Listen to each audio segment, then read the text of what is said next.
What's up, everybody? This is Whiskey in the Six. I'm Rob, doing another gifted whiskey rundown. This is the third one I've done of this series. Basically, all it is whiskeys that are gifted to the channel Whiskey in the Six. I review them all at once just to kind of make room for some of the other stuff that I have going, as well as to give credit to the people that donate to this channel because they deserve some credit. Starting off over here on my left with the Glenmorangie Milsean. This is a special edition that was released a few years ago. This was gifted to me by my brother Lucas. Thank you very much. It is a whiskey that is using reach-hard wine casks. Now, there was some controversy about this one because they crystallized the sugars in the cask and left them inside when they actually barreled the whiskey. So the reach-hard wine casks give a really sweet flavor, hence the reason why they have this candy shop style box and bottle. 46% unchill filtered, and I'm assuming there's no added color to this one. Let's give it a shot. Really nice on the nose. When I opened it, it was a little bit more reserved, but now it's a lot more sweet. You definitely get that candy influence that they were going for. Some marshmallow type notes in there. Maybe some like candied apple.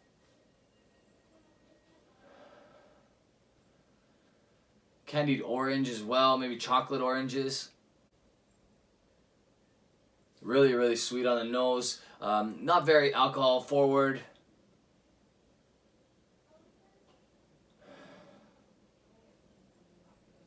Get some nice caramel notes as well, maybe a caramel covered apple, that sort of stuff. On the palate,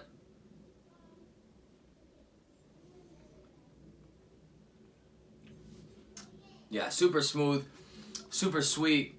This is way better than when I first opened this bottle. When I first opened it, it was a little tight, a little reserved. Now it's much more what they're looking for in this bottle, which is marshmallow and caramel type notes on the palate. Take another sip. Perhaps like a roasted marshmallow, like a fire roasted marshmallow.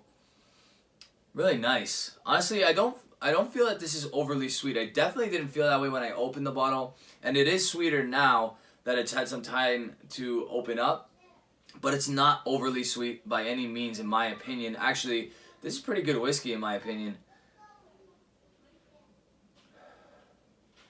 Last sip.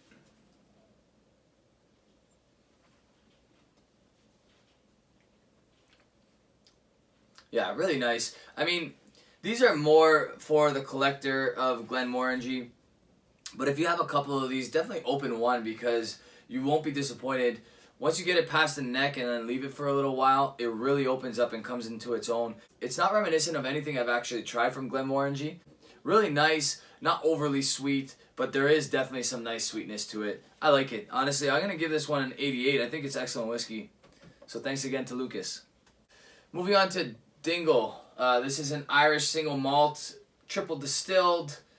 It is a marriage of bourbon and port casks. This one was gifted to me by my buddy Daniel from Whiskey Throttle in Alberta. If some of you had the opportunity to watch a live, he came to the house when he was visiting he was actually working in Ontario, and we drank some of this. We drank some of this one, which he also gifted to me. It's 46.5%. Like I said, a marriage of bourbon and port casks.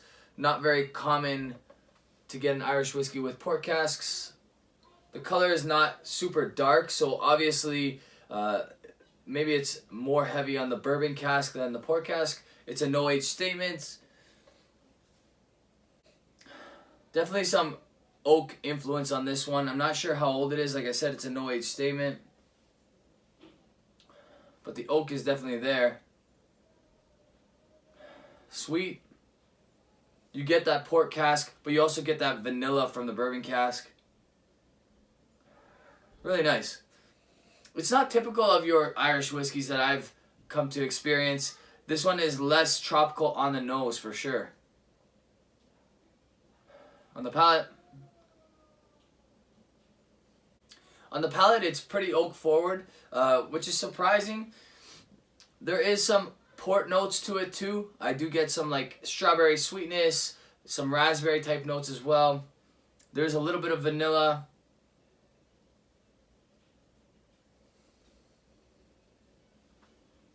A little bit of like a cedar note. Like a cedar plank type note. And a bitter orange at the back end. Really nice. Overall, not something I'm going to run out and buy, but definitely a good whiskey. I do like my Irish whiskey. I like that this is bottled at 46.5%. I wish there was an age on it, but I'm not going to complain about no age statement whiskeys. You know that I don't really mind them too much. Not chill filtered. It checks most of the boxes. Good stuff overall. I'm going to give this one an 84, which is an A- for me. Alright, moving on to this blended Highland and Speyside blended malt. It's from the Creative Whisky Company. It is 20 years old, so a blend of 20-year-old whiskeys or more. 51.4% ABV, and there are 365 bottles. Apparently this came and went in Alberta. It is a higher ABV, and obviously heavily sherried, judging by the color. Unchill filtered, it doesn't say no added color, but I'm going to assume that that's natural color. I don't think they would go that far as to darken their whiskey. Yeah, super sherried on the nose.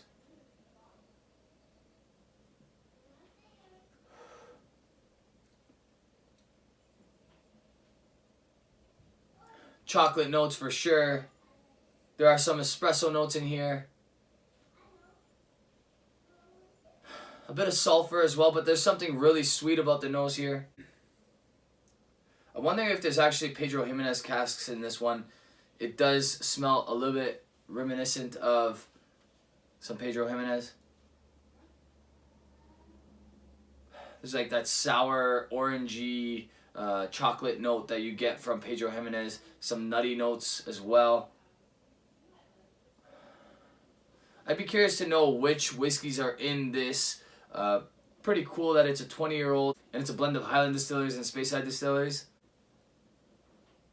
Yeah, overall nice nose. The sulfur is not dominant by any means. There's a little bit of that like sour kind of note coming from like an orange of some sort or a citrus fruit of some sort.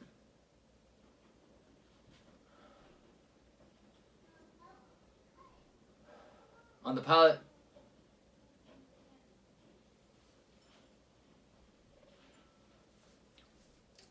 right off the hop, you get sweetness, you get chocolate, sulfur, like matchstick type note.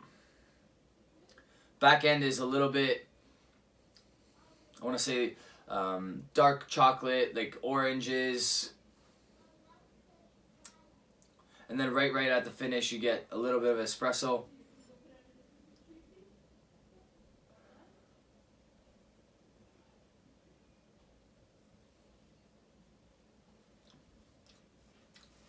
It's a bit sour for my taste buds, but it's not bad by any means. It's not off-putting. I think a lot of people will really like this whiskey.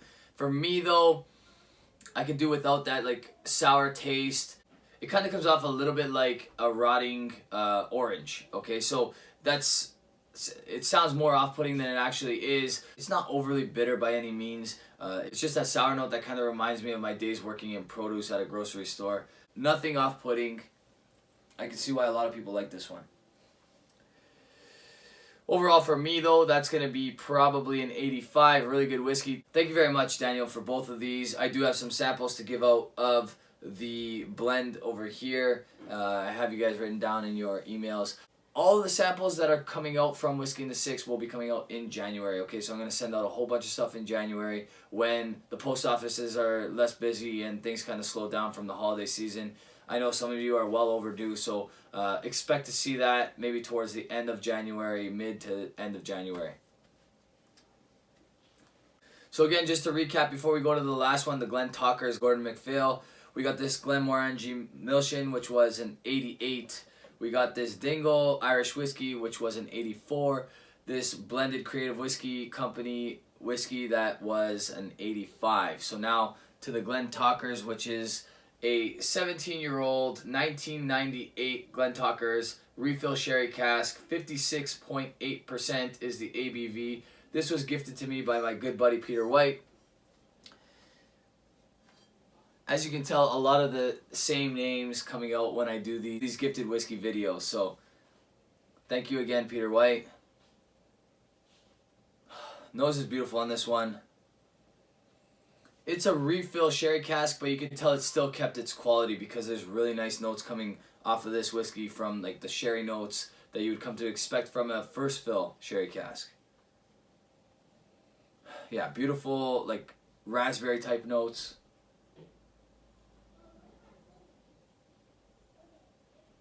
A little bit of like a caramel note coming out of there. Maybe something like a light milk chocolate. Something buttery as well. On the palate.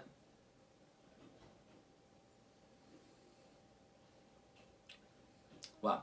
So this one's super shocking because like I said, it's 56.8%.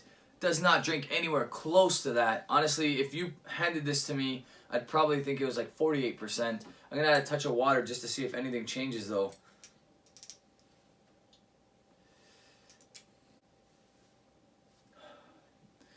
That water just released like a whole bunch of apple. Maybe like a baked apple pie note.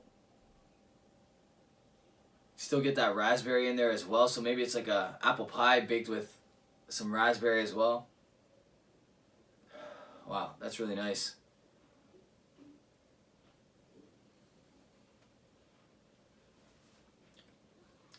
Yeah, nothing off-putting about this one.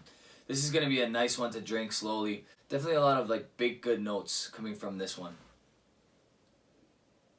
The nose is really nice.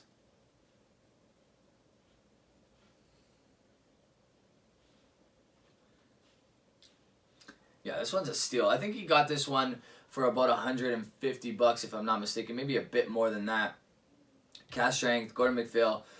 When they were making these cask strengths, they did an awesome job. Like one of my favorite whiskeys of all time is the Val Blair 1993. That came from this series. It's just phenomenal. I really, really like this one as well.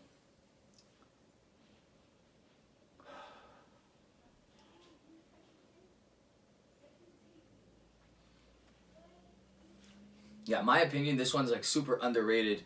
I checked out Whiskey Base when I was first given this whiskey, and it wasn't the most glowing reviews. I think it was around an 87, which isn't bad on Whiskey Base, but when I opened it, I was kind of shocked. I was like, this is a lot better than I read.